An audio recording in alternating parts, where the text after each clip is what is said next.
studio audience. Yes.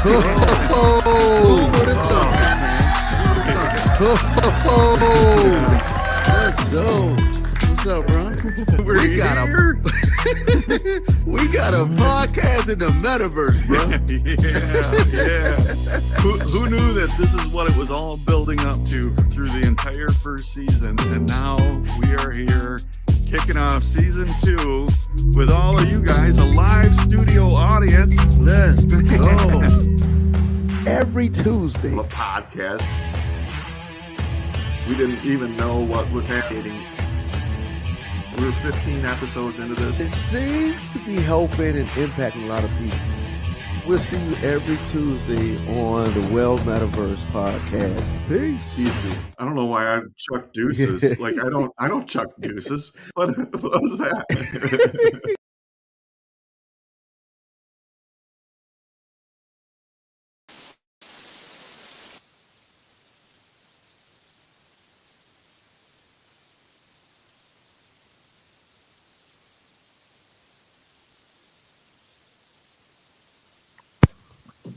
Well, there we go. So, y'all, man, the show must go on. You can hear me now, right, Stern? Uh-oh. Can I be heard?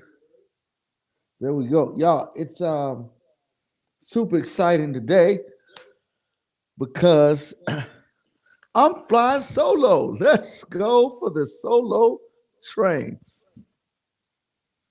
Kimberly Ann is in the building. What's up, Kimberly Ann? And the Sturm is here. What's up, Sturm? Awesome sauce. See, y'all, it's pretty cool, man, that of course Aaron has the day off, and so it's just you get me all by myself. Yeah. So it's gonna be a fun show.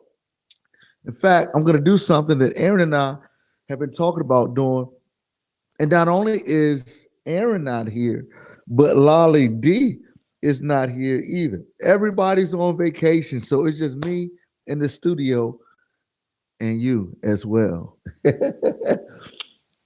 It's pretty awesome. So, man, one thing that's been happening is, man, of course, now in the Metaverse, we've got legs. We got legs.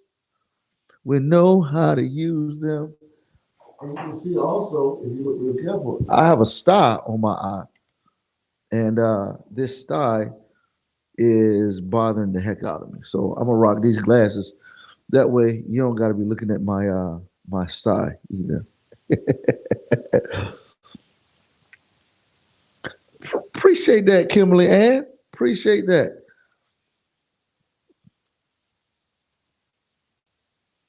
Yes. And MetaConnect is tomorrow. Let's go, MetaConnect. Hope to see everybody in the building. That should be fun. What are you expecting from MetaConnect, Sturm? What's everybody expecting? I'm going to drive with 2 computers here.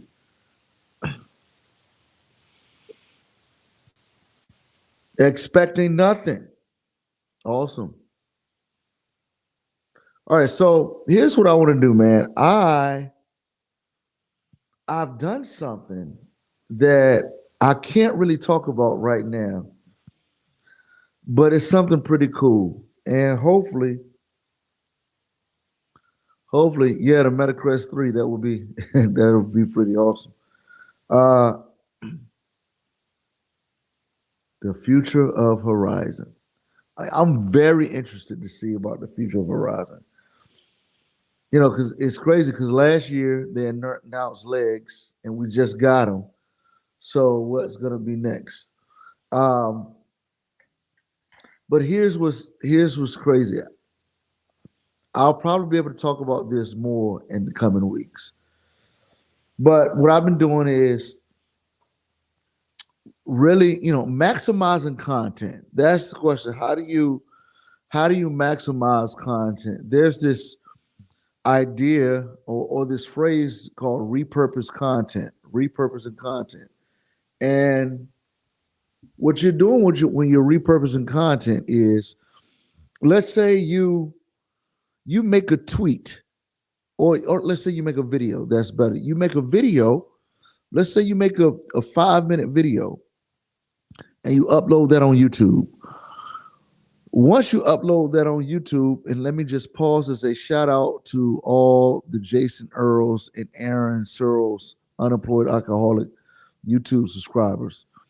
Man, YouTube, watch if you're watching this on YouTube, thanks so much. If you're watching this on Facebook as well, we appreciate you as well.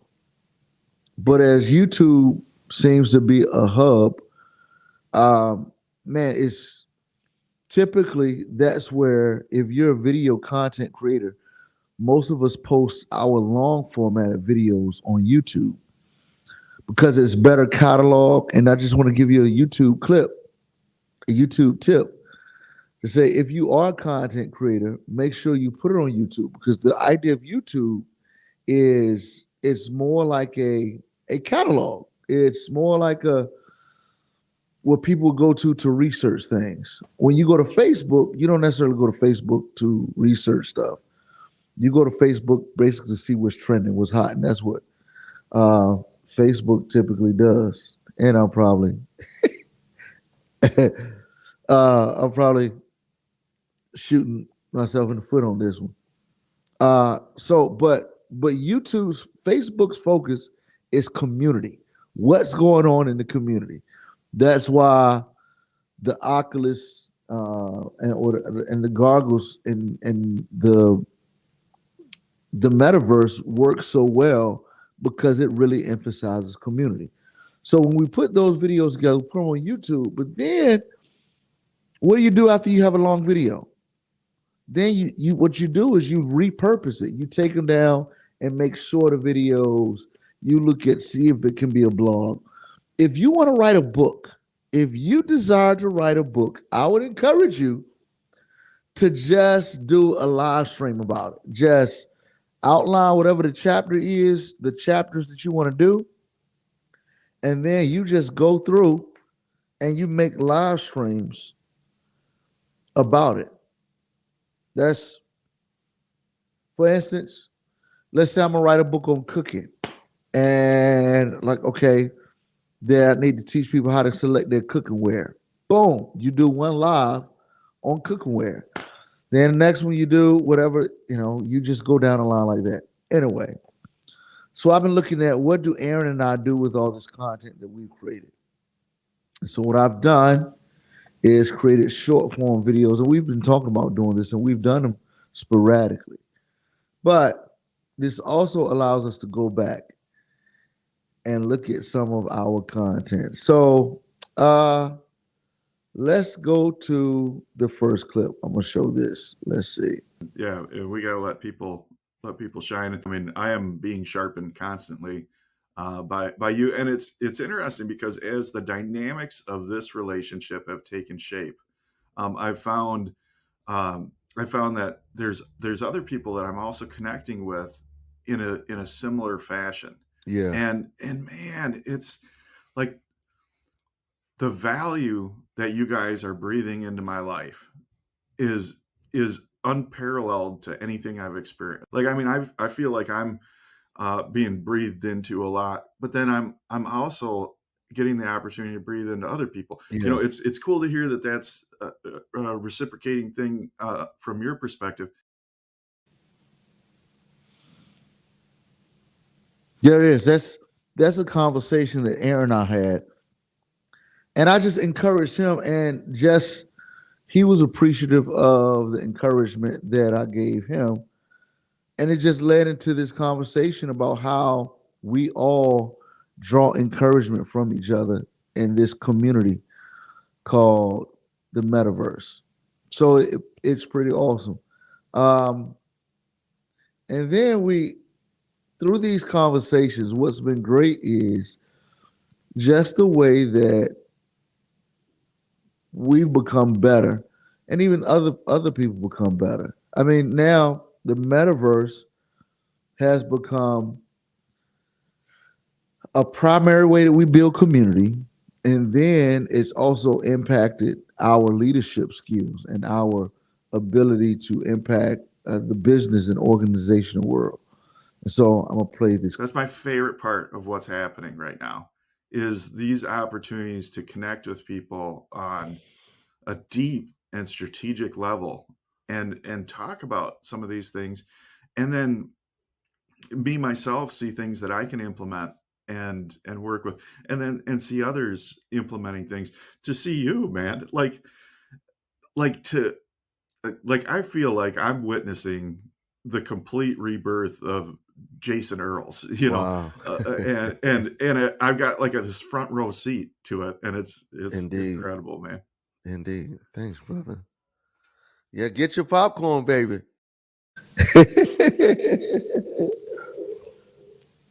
What's crazy is we recorded that probably approximately a year ago. Most people didn't know what was going on. Most people didn't know that I was in the process of becoming a pastor. What's up, Chris Davis, my brother? So most people didn't know, and if you don't know, it was before I became a pastor,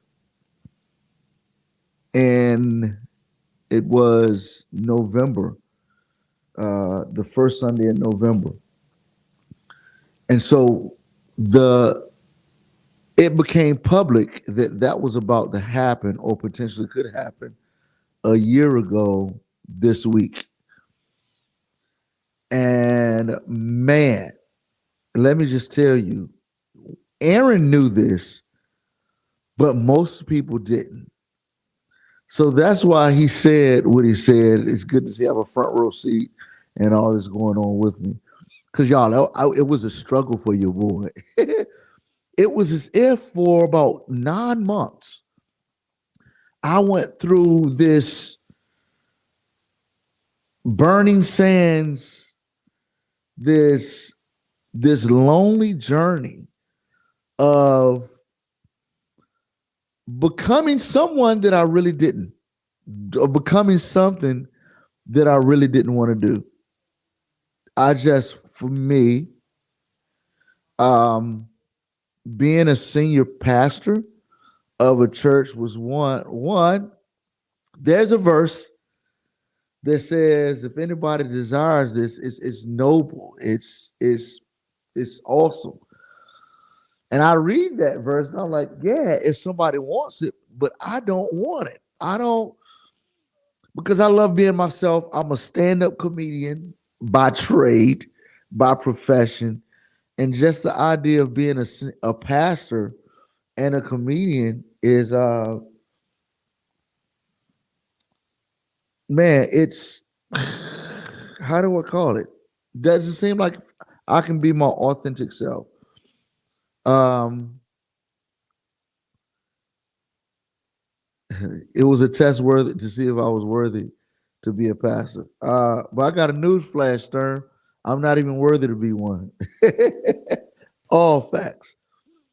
So it was, man, it was really a breaking of one. Just like when a horse, if a horse is gonna be that horse that does a lot of great things and not just run wild in the wilderness, the horse has to be broken. And I went through this breaking stage where it was a breaking of my will. It was a man, I saw it was clear that God had wired me this way, and I didn't like how I was wired. And people would call like, you should be. You act like I think you would make a great. Here's what I see you doing. You're acting as if you were those who are gifted as a pastor. Now, like I would get upset. And it was just a year of man, letting go of my will and grabbing hold of God's will on my own. And but I also think in the midst of it not being my will, the question is why. Why is it? Add stand up passer to resume. Thanks, Chris. And great to see Alma Jean in the building. What's up, Alma? Man, man, there's this, again, there's just this reality that I didn't want to do it because it doesn't, it means that potentially people could not look at me as a professional comedian as I was building that, which I'm still doing, by the way. But the other thing that I look back and I ask myself a year later, did I have this fear of failing, or one thing that's shown up over my life is this thing called a telephobia. And that's the fear of not being good enough. Am I fearful? Am I hesitant to take this position and this role because internally I may fear that I'm not good enough, or the fear of being imperfect? That's the, and it's different from failing, but it's just like, man, I'm not, I don't think I'm good enough. When a person has a telephobia, it's like they don't think they're good enough, so they don't want the fact that they're good enough to just be underscored, so you avoid trying. You know, it's not the fear of success. It's not necessarily the fear of failure. Those two is a thin line between the two, but it's the fear of just, yeah, you're not good enough. So I fought the Lord, and the Lord won. He's undefeated, bro. And so I was learning this, and so we see this clip. I said this during that time. Yep. So yeah, so I did that, but it was my perfectionist. The video isn't like what I wanted. It was close, but let me just for all the perfectionists out there, or for the people who, like me, have this telephobia, the fear of not being good enough. Um, so that fear oftentimes paralyzes me in finishing projects. It's like, it won't be good enough, so let me not do it. It won't be good enough, so just let me put off doing it. Man, that's sometimes why I might not do certain things. And so, but the reality is, perfectionism or perfection can't be accomplished. We are imperfect creatures. So because we are imperfect, everything that we do will have some taint of imperfection. However, perfection doesn't come from and can't come from me. It only comes through God, through Jesus. So as long as I have Jesus, then God has made me perfect in his eyes. So again, so perfection cannot be accomplished through human efforts. So the fact that I try and put forth the effort to complete a project and complete it, that underscores the victory that I already have. Come on, somebody. So let's see. Stern says Chuck Norris fought the law, and the law lost badly. In fact, they are still putting it back together. Thanks, Stern.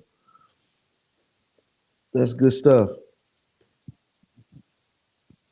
So the question is, and us getting stuff like doing this show by myself, like it's weird how mental wrestlers always show up. in our lives. Let me just not say ours, but mine. Like, so again, this I love Prime Time, Coach Prime, because whether he has internal battles or not, this dude is always talking from a victorious standpoint. That's so good. Some of us can talk from a losing standpoint. One thing I like about him, man, he talks from a victorious standpoint. Like, hey, here it is. So, but for me, there's always been this doubt that speaks up on a lot of things, not everything, but even this show. Like, man, it's like, oh man, Lolly D's not gonna be here, Aaron's not gonna be here. Maybe we should just cancel it because it won't be as good. Now, again, doubt rises up quite a bit, but it doesn't mean doubt has to win. Depression may rise up quite a bit in your life, but it doesn't mean that it has to win. Worry can show up in your life quite a bit, but that doesn't mean that worry has to win. Fear can show up quite a bit, but that doesn't mean fear has to win.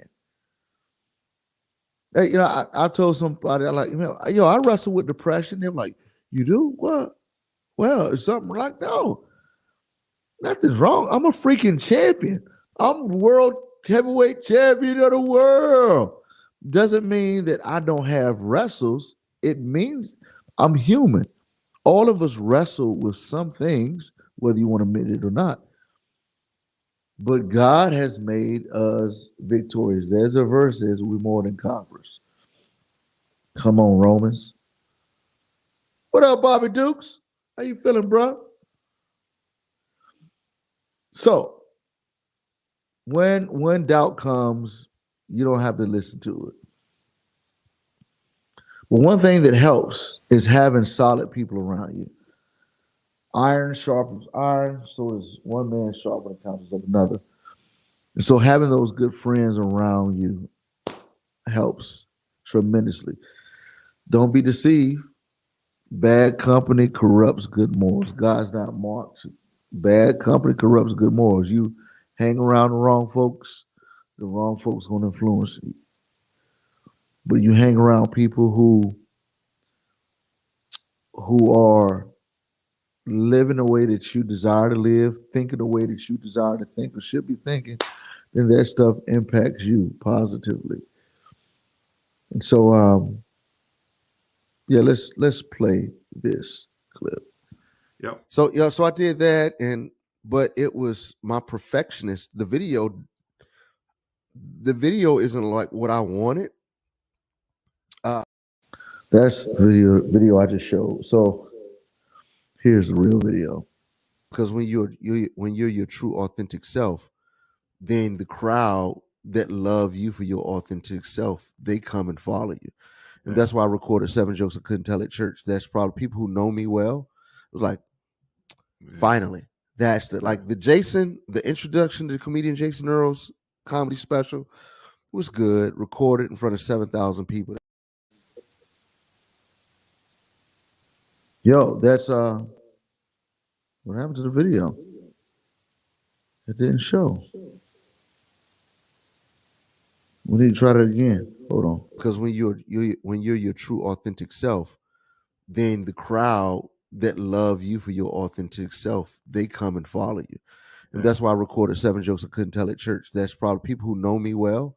It was like, finally, that's the introduction to the comedian Jason Earl's comedy special was good. Recorded in front of 7,000 people. Oh, I guess that was the end. So this comedy show, 7 jokes I couldn't tell at church, that is available on YouTube. You can go to my YouTube channel, or just go to YouTube, type in 7 jokes couldn't tell at church. It's probably that's my favorite comedy project that I've recorded, because it was something that I had doubt about. I had fear of doing it. However, the show must go on. You still gotta, whatever it is that you are purposed to do, what God has put you on this earth to do, the show must go on, regardless of your doubts. The show must go on. Regardless of your fears, the show must go on. And that's the mindset that we got to get. I get nervous sometimes. Sometimes before I speak, sometimes before I lead, sometimes before I do stand-up comedy. I get nervous. But there's always this thing I tell myself. I hit my stomach. I'm like, okay, nerves, butterflies, you showed up, but guess what? You still got to get out there. You still got to go on stage. Because if I get nervous and I decide not to do something because of my nerves, who's controlling me? Are my nerves controlling me? If I say that the Lord is my God, like, you know what, man, I show allegiance to God, and God wants me to walk out this purpose, but my fears say don't do it, or my doubts, my discomfort say don't do it. Am I following what God has purposed me to do, or am I following my doubts and my fears? And so I recorded this 7 jokes I couldn't tell at church. And I'm so doggone proud of it. Is it perfect?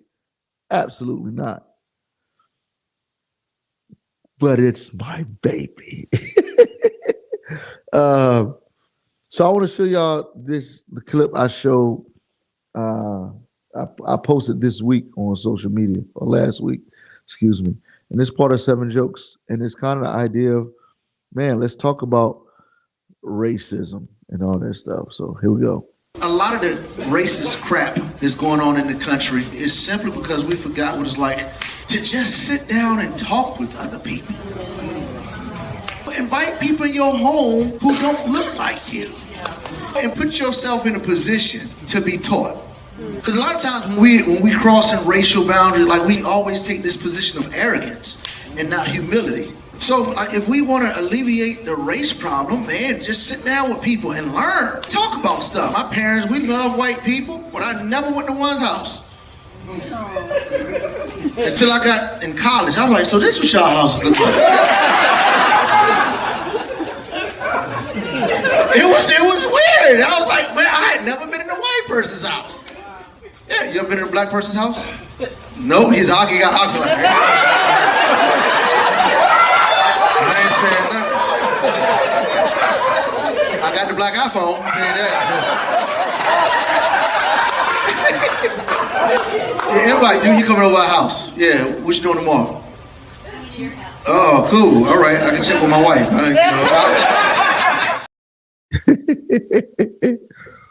That's so funny. Shout out to your text, a friend of mine. His wife's like, we're going to your house this weekend. Don't be putting my husband on blast. Such a fun conversation. But yeah, so with this special, I was my authentic self, man. So we gotta be authentic. Even that's why, I tell you the stuff that goes on in my head, the stuff that goes on internally, because I'm not the guy that try to act like I got it all together. What you see is what you get with me. I'll be honest sometimes to a fault. That's why if you ever come to Dallas, or you ever tune in to NGBF, North Garland Baptist Fellowship, that's one of the veins in which I communicate on Sundays. It's, man, here's God's truth, and here's how God's truth works in my life, or here are the speed bumps that I'm causing in it. Like, here's how this thing is working on me, or how I'm struggling with this truth. That's it, man.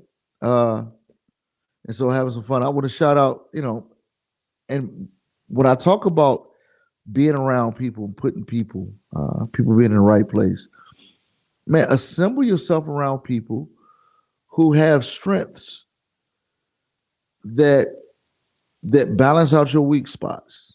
And so there's one individual named Candace. If you desire some like email campaigns, or like you want to get better at communicating, this sister came on board on my team and has helped tremendously.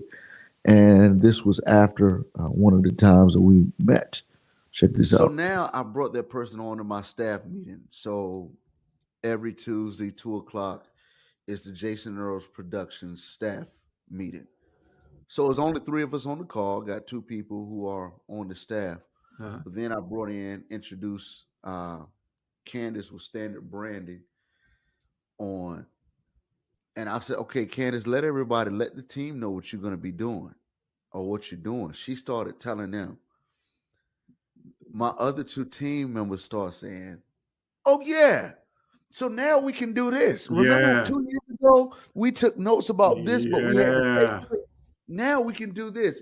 In fact, you need this form. Here's the form that we created. Jason, here's a list of all your Oh, YouTube yeah. videos that we took. And I was like, oh, we are moving. Yo, but having the bright people around you, man. I just said all the stuff that goes into my heart. But then my dad in my head, my dad says the stuff that goes on in your head. That is hysterical. What's funny is how much all the stuff that goes on in here, and when I do communicate it, how odd it is. In fact, I had this idea for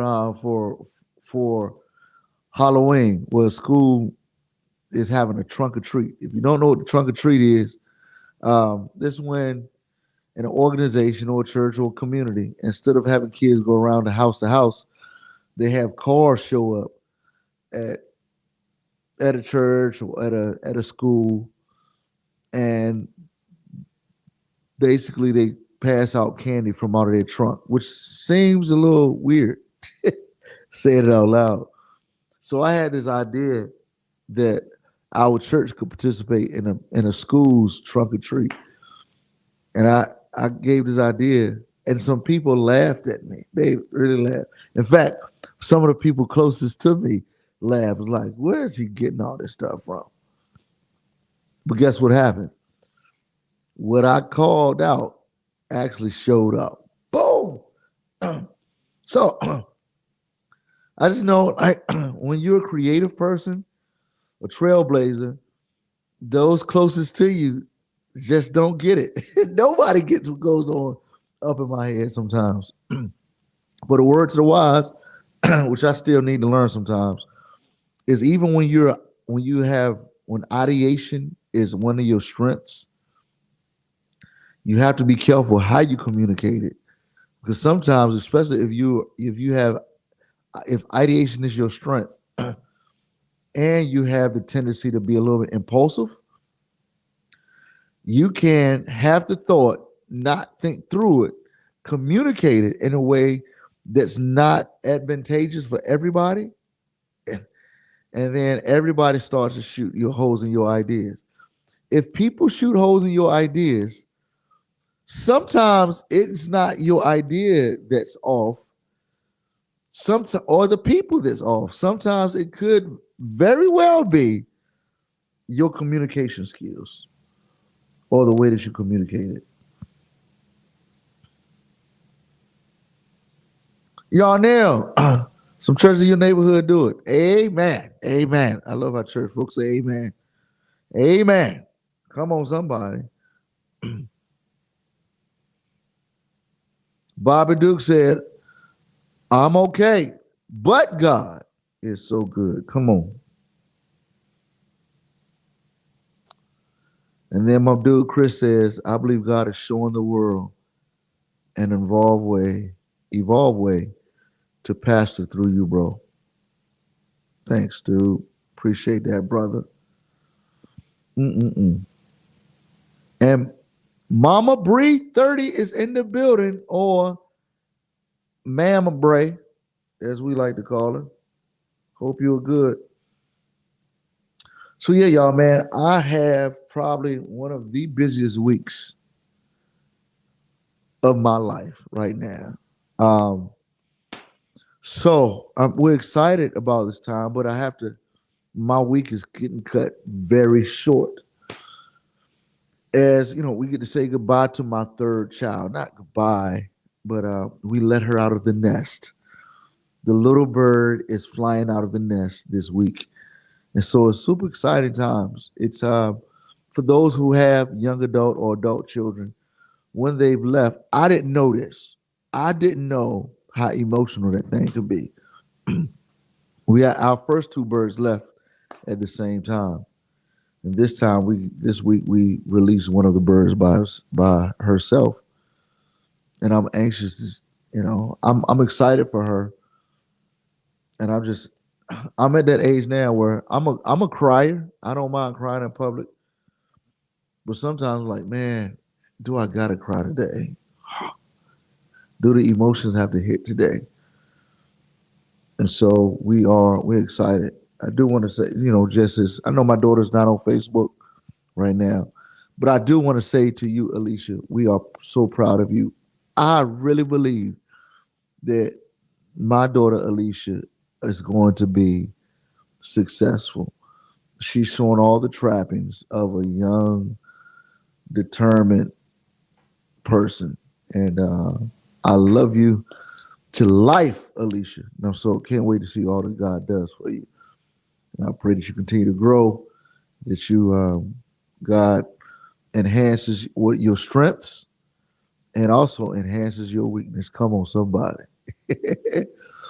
So, y'all, that's it for Well Metaverse today. I hope that this has been impactful for you. Shout out to Aaron and our producer, Lolly D, who are getting ready for the big Meta Connect on tomorrow. So I hope to see you all next week. Stay tuned in. Again, if you are watching on Facebook, my dad says, yes, the tears must come. If you're watching on Facebook, man, won't you make sure you share this if it's been good to you. Thank you for all the comments. If you're watching it on YouTube, whether my YouTube page or Aaron's, I hope you are subscribed. I hope you comment. And if you're watching this there's nowhere else to watch it. So y'all take it easy. I got some work to do. Let's go. We need some outro music. Somebody else saying yes got me in tears. Love y'all. Love you, Yarnell. Miss you, sis. We'll holler at y'all later. Peace.